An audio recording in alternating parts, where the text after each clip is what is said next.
झारखंड हमारा है भाई, हम 60-40 क्यों? झारखंड 100 का 100% झारखंडियों का है। अभी तक बोकारो का विस्थापित को तो डंडा लाठी खा रहा है, बेरोजगार होते जा रहा है। हमारा ग्रामीण में पानी बिजली से लेकर सड़क एकदम जर्जर हो गया है, कोई देखने वाला नहीं है। गरीब लड़की का शादी में परेशानी हो रहा है, कोई यदि दुनिया से चले गए तो उसका श्राद्ध करने में भी आज हमारा झारखंडी, हमारे बोकारो का लोग परेशान है। बड़ों को जवान, छोटों को क्या। मैं चंद्रजीत कुमार माधो, बोकारो रिपोर्ट्स, झारखंड रिपोर्ट्स में आपका स्वागत करता हूँ। स्लोप निकला है 60-40 नाइट और हर जगह विरोध भी हो रहा है। तो अभी हम उसी तर्ज में पहुंचे हुए हैं स्वर्गीय अखलूराम महतो जी, जो बिहार सरकार के मंत्री रह चुके हैं। उनके सुपुत्र श्री राजेश महतो जी के यहाँ पे जो एक विधायक प्रत्याशी भी रह चुके हैं, उनसे अभी हम लोग बात करते हैं और जानते हैं। तो सबसे पहले आपको धन्यवाद भाई। सबसे पहले आप लोगों को हम धन्यवाद देते हैं, झारखंड रिपोर्ट्स और बोकारो रिपोर्ट्स के जो भी आप लोग रिपोर्टर्स हैं। और इसके माध्यम से आपने जो झारखंड का जो अभी ज्वलंत मुद्दा है 60-40 नाइचलतो, इसको लेकर आप जो झारखंड के लोगों के बीच में जो दर्शाने का काम किए हैं, तो झारखंड के तमाम माताओं बहनों भाइयों को हम ये आश्वस्त कर देना चाहते हैं कि 60-40 जो अभी हेमंत सरकार लगाने का काम किए हैं, इसका हम लोग पुरजोर विरोध करते हैं, क्योंकि इससे झारखंड का भविष्य को बर्बाद होने से कोई बचा नहीं सकता है। 60-40 में चलेगा तो क्या चलेगा? अरे झारखंड हमारा है भाई, हम 60-40 क्यों? झारखंड 100 का 100% झारखंडियों का है।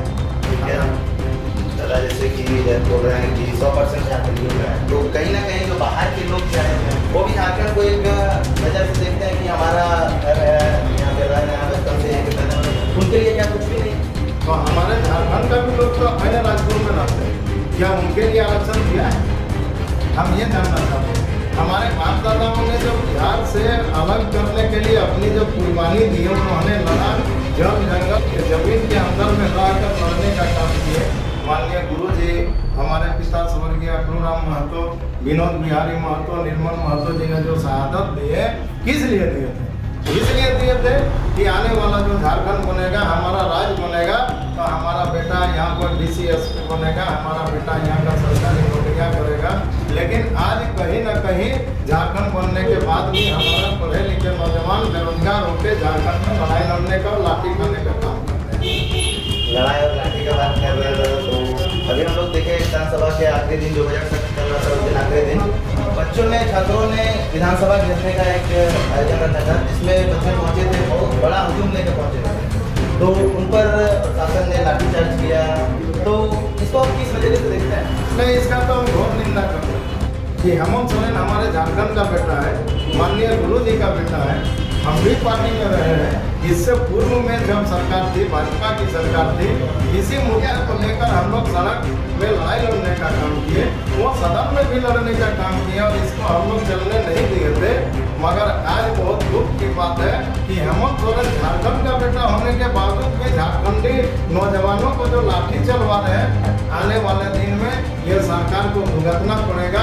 हमारे पढ़े लिखे नौजवान जो है देख रहे हैं, गार्जियन देख रहे हैं, आने वाले दिन में सरकार को जरूर भुगतना पड़ेगा। छात्र लगातार आंदोलन भी कर रहे हैं, लेकिन नतीजा कहीं नहीं निकल रहा। लड़ाई तो लड़ना पड़ेगा, क्योंकि झारखंड लेने में भी काफ़ी वर्ष लगे थे।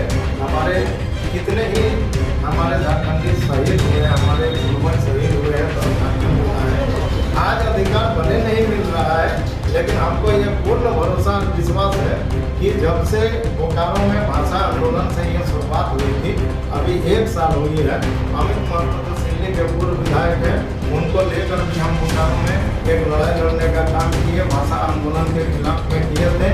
आवाज़ देना चाह रहे हैं हम लोग झारखंडी नौजवानों को कि आप लोग जगिए, उठिए, लड़ना होगा, लड़िएगा, तभी आपका अधिकार मिलेगा, नहीं तो अधिकार नहीं मिलेगा।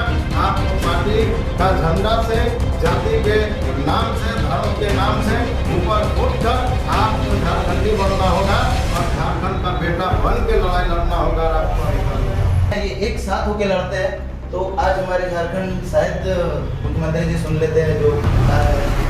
अरे भाई, लड़ाई तो हम लोग सबको लड़ रहे हैं, एक ही चीज के लिए लड़ रहे हैं, ये आने वाला वक्त में सबको मिलेंगे।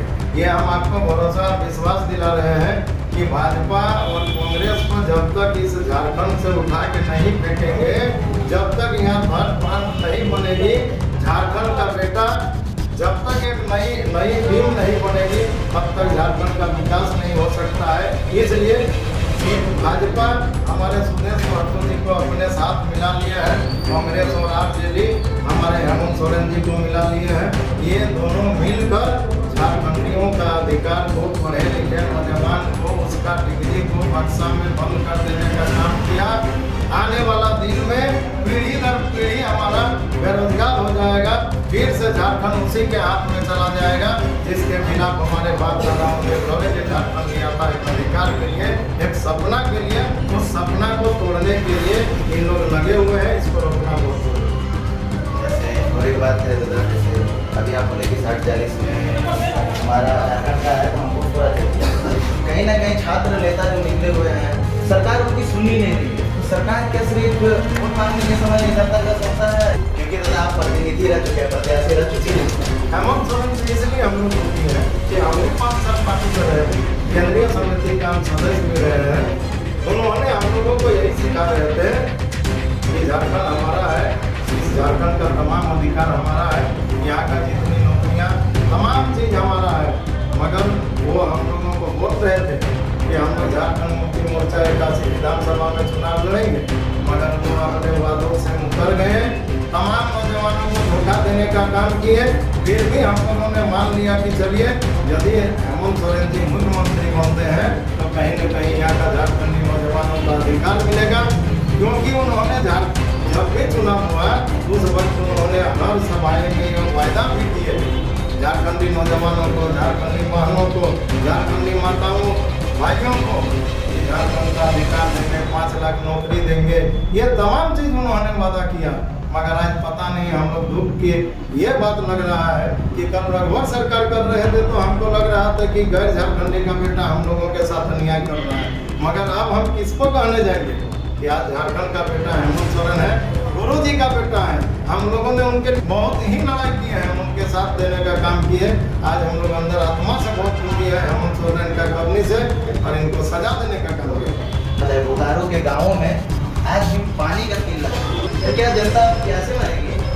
देखिए, सबसे बड़ी बात है सरकार तो जो वादा से मुकर रहे हैं, लेकिन जिस विधानसभा से हम हैं, बोकारो विधानसभा से, मेरे पिता भी विधायक रहे तो बोकारो में, और भी लोग विधायक रहे, मगर अभी जो वर्तमान में विधायक प्रियंशी नारायण जी हैं, कहीं ना कहीं बोकारो का जितने भी हमारे भाई बहन हैं उनको बहुत भरोसा विश्वास के साथ इस बोकारो में उनको विधायक बनाने का काम किया है।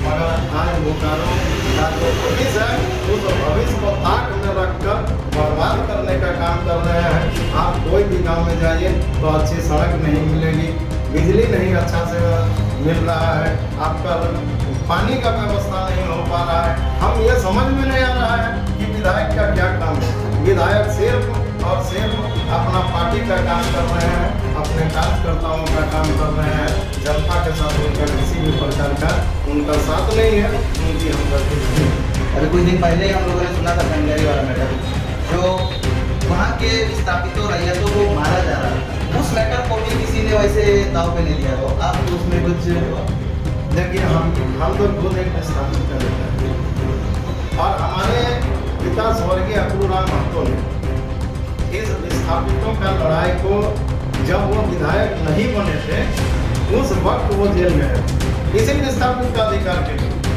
मगर उनके बाद जितने भी यहाँ सांसद और विधायक बने हैं, किसी ने विस्थापितों के लिए कुछ नहीं किया है, और विस्थापितों का अधिकार के लिए कभी उन्होंने ये लड़ाई लड़ने का काम नहीं किया। प्रबंधन में जेल जाने का तो बात तो है, मगर हम दुख के साथ आज हम विस्थापित नौजवान जो पढ़े लिखे हैं उनसे हम सीखी हैं कि कल हमारे पिता, उनके पिता जब कम पढ़े लिखे थे तो उन लोग अपनी एकजुटता दिखाकर जाति धर्म से उठकर लड़ाई लड़ने का काम करते थे और प्रबंधन से अपना अधिकार लेने का काम करते थे। मगर आज हमारा नौजवान कहीं पार्टी में बट गया है, कहीं जाति में बट गए हैं, सबके हाथ में डिग्री है, मगर समझदारी कम हो गई है, एकजुटता नहीं है, जिसके कारण आज प्रबंधन और प्रशासन दोनों मिलकर इन जहाँ तक धनगरी का बात है तो आप एक बात जान लीजिए कि जब मेरे पिता 2 साल पहले उनकी देहांत हो गई, उसके पश्चात जब वो जिंदा थे उत्तरी क्षेत्र में एक भी प्रशासन घुसने का काम नहीं करता था, मगर जब वो चले गए तो आज प्रशासन गांव को धनगरी के 5-6 घर को हटा दिया। हम इस चैनल के माध्यम से विस्थापितों को ये हम बता देना चाहते हैं कि जब मेरे पिता का देहांत हुआ था तो मैं अमरेंद्र प्रकाश निर्देशक प्रभारी को हमने बुलाने के लिए गए थे अपने पिता के श्राद्ध में, तो उसी वक्त उन्होंने मुझे कह दिया था कि राजेश हमको 15 मिलियन टन बनाना है, इसलिए हमको चिटाई से लेकर तमाम 19 गाँव को उठाना है। हमने उनको साफ शब्द में कहा कि सर आप उठाइए, मगर उसको मुआवजा नियोजन देने के बाद उठाया जाए। तो उन्होंने कहा कि नहीं, हम मुआवजा नियोजन दे चुके हैं, हम इसको उठा के ले जाकर नदी के किनारे सिर्फ उनको रखने की व्यवस्था करेंगे। हमने उनको कहा कि सर यदि आप ऐसा करेंगे तो अन्याय होगा। आप ये मत समझिए कि मेरे पिता स्वर्गीय अब्दुल महतो चले गए मगर उनका बेटा जिंदा है, किसी भी कीमत में ये नहीं होने दूंगा। मगर हम दुख इस बात का है कि आज हमारा विस्थापित भिन्न जगहों पर बट गए, भिन्न तरीके से बट गए हैं, एक जगह शक्ति नहीं मिल पा रही है, उस शक्ति का फायदा हमारा प्रबंधन और प्रशासन उठा रहे हैं। हम चैनल के माध्यम से विस्थापितों को आगाह कर देना चाहते हैं और ये निवेदन भी करते हैं कि तमाम लोग जाति धर्म से ऊपर उठ जाइए, पार्टी से ऊपर उठ जाइए, नहीं तो भाजपा और कांग्रेस ये जो आपकी सुनीता सिंह 99,000 वोट ले ली, आपका विरंची नारायण 1,14,000 वोट ले लिया, उनका कार्यकर्ता 19 गाँव में ना जाने कितने होंगे, 99,000 में 10,000 लोग यदि चले जाते धनगरी तो पुलिस को पीछे हटना पड़ता। विरंची नारायण का 1,11,000 वोट में 11,000 लोग खाली चले जाते वहाँ तो पुलिस को पीछे हटना पड़ता। हम लोग अभी जो ताज़ा और ज्वलनशील मुद्दा है दादा 60-40, ये 60-40 बहुत बड़ा मुद्दा है। इसको आप किस नज़र से देखते हैं कि इसका सॉल्यूशन किस तरह से हो सकता है? देखिए कहीं ना कहीं यूपी बिहार से आए हुए लोग भी हमारे भाई हैं, तो उनको भी नज़रअंदाज कर देना गलत होगा। तो ऐसा रास्ता कुछ आपके दिमाग में जो बीच का रास्ता है? भाई बनने से तो यूपी बिहार के लोगों को कोई रोका नहीं। आप यहाँ जमीन ले रहे हैं, आप यहाँ बिजनेस कर रहे हैं, घर बना के रह रहे हैं, आपको तो कोई रोका नहीं। मगर हमारा जो अधिकार है, हम जो पढ़े लिखे, मेरा जो नौजवान है, आने वाला जो पीढ़ी है, वो नौकरी करने का है, उसके लिए कोई व्यवस्था हिंदुस्तान के अंदर में झारखंड राज्य है, मगर हिंदुस्तान के अंदर में झारखंडी भी है, मगर झारखंडी के लिए अन्य राज्यों में क्या है? जैसे बंगाल में हम लोग जानते हैं, जहाँ तक हमने सुना है पढ़ा है, उसके अनुसार बंगाल में 90-10 का प्रावधान है, उसी तरह बिहार में भी कुछ है, तो हमारे झारखंड में भी कुछ होना चाहिए ना बीच का रास्ता। आप खुद बोल रहे हैं बंगाल और बिहार में 90-10 है, तो 90-10 कर देने में क्या दिक्कत? तो वही मैं पूछना चाह रहा था कि आपके मन में क्या है बीच का रास्ता? देखिए बीच का रास्ता ये है, यदि हेमंत सोरेन नहीं करेंगे तो आने वाला दिन में ये मानकर चलिए 2024 में भाजपा गठबंधन और जेएमएम गठबंधन का सफाया तय होगा और तमाम झारखंड का पढ़े लिखे युवा ये मन बना लिया कि इन लोग को दबाड़ के फेंक देना है। 23 साल तक इन लोग हम लोगों का अधिकार को रोकने का काम किए, अब ये हम लोग बर्दाश्त नहीं करेंगे। नई सरकार बनेगी, 81 विधानसभा में नए विधायक बनेंगे और झारखंड का बेटा और बेटी विधायक बनेंगे और अपना नियोजन नीति लागू करेंगे। जिस जिले में सर्वे जिस वर्ष हुई है उसके आधार से नीति बने और उस नीति के आधार से यहाँ का बेटा बेटी को नौकरी देने का काम करें। हम लोग इसी पूर्वज का बेटा है जो शहीद होने जानते हैं, मैं भी उनका बेटा हूँ। किसी भी कीमत में झारखंडियों का अधिकार से यदि कोई हनन करने का काम करेगा वो जोरदार लड़ाई लड़ने का काम करेंगे, ये भरोसा रहेगा। मुख्यमंत्री जी तो कह रहे थे कि ये अभी हम टेम्पररी लाए हैं, इसको फिर से लाएंगे परमानेंट। अरे मुख्यमंत्री जी को तो हमको समझ में नहीं आ रहा है, वो दूसरे को दोष दे रहे हैं। भाजपा को बोल रहे हैं मुंह में राम बगल में छोड़ी, तो वो खुद मुंह में राम बगल में छुरी कर रहे हैं, वो अपने में भी एक कर देंगे। इसलिए हम बोल रहे हैं क्योंकि वो झारखंडी को तो वादा कर चुके हैं। आज दुख का बात है, ये लड़ाई तो होना ही नहीं चाहिए था। आज नौजवान को रोड में आना ही नहीं चाहिए था। बहुत उम्मीद के साथ झारखंड के नौजवानों ने हेमंत सोरेन को अपना एक भविष्य देखते हुए आज कुर्सी में बैठाने का काम किया। 3 साल पार हो गया, 3 साल में 3 आदमी को भी झारखंडियों का नौकरी देने का काम नहीं किए, तो 2 साल और चला लीजिए। आने वाला दिन में इनको जाना तय है। अभी भी मौका है कि वो किसी प्रकार का नीति लगावे जिस नीति से झारखंडी नौजवान को मुझे आने तक दादा क्या वैकेंसियों को रोक देना चाहिए। एकदम रोक देना चाहिए। जब हमको नहीं मिलेगा तो क्यों नहीं रोकेंगे? जब सब हमारा वैकेंसी यूपी, बिहार, बंगाल से लेकर तमाम लोग भर जाएंगे तो हमारा नौजवान कहाँ जाएगा? हमारा जो पिछला जो पढ़ लिख लिए हैं, अब पीछे से जो पढ़ के आ रहे हैं, तमाम डिग्री लिया। झारखंड में आज कोई ऐसा घर नहीं है जिस घर में हमारे लड़का मैट्रिक से लेकर टेक्निकल डिग्री नहीं लिया है। इन लोग कहाँ जाएंगे भाई? बेंगलोर जाएंगे। बेंगलोर में इनको आरक्षण नहीं देगा तो हम लोग कहाँ जाएंगे? किस आधार से? हम ये भी तो हेमंत सोरेन को सोचनी चाहिए कि आप मुख्यमंत्री बन गए, आपका भाई विधायक बन गया, आपका भाभी विधायक बन गई, आप बुला के राष्ट्रीय जनता दल वाले को एक विधायक बना के मंत्री बना दिए, आप कांग्रेस के लोगों को मंत्री बना दिए। एक भी झारखंड का बेटा पूरे देश में कहीं विधायक और सांसद नहीं बना है। सोचनी चाहिए तमाम झारखंड का जनता को कि एक भी विधायक और सांसद गैर झारखंडी नहीं होनी चाहिए। फिर देखिए आपका अधिकार निश्चित रूप से मिलेगा। जब तक इन लोग बनेगा आपको औरंगा देने का काम करेगा। सबसे पहले इन लोगों का सफाया होनी चाहिए। बोकारो विधानसभा में यही विरंची नारायण नवादा का बेटा है। नवादा का बेटा आगे 1,11,000 लेके 2 बार विधायक बन रहा है। क्या नवादा में उनको वोट देगा? क्या नवादा में बोकारो का बेटा जाएगा क्या विधायक बनेगा? क्या श्वेता सिंह भागलपुर की बेटी है, वो 99,000 वोट लेके यहाँ पर रनर बनी हुई है, क्या भागलपुर में उनको वोट देगा? क्या बोकारो का विस्थापित हमारे ग्रामीण से पूछना चाहते हैं क्या आपको नवादा और भागलपुर में क्या विधायक बनाएगा? अरे मुखिया नहीं बनाएगा, विधायक का तो बात दूर है। यदि इतने अच्छे नेता रहते तो नवादा में भी विधायक बनते, भागलपुर में भी जाके चुनाव लड़ती। 1 लाख वोट लिया तो उन्होंने।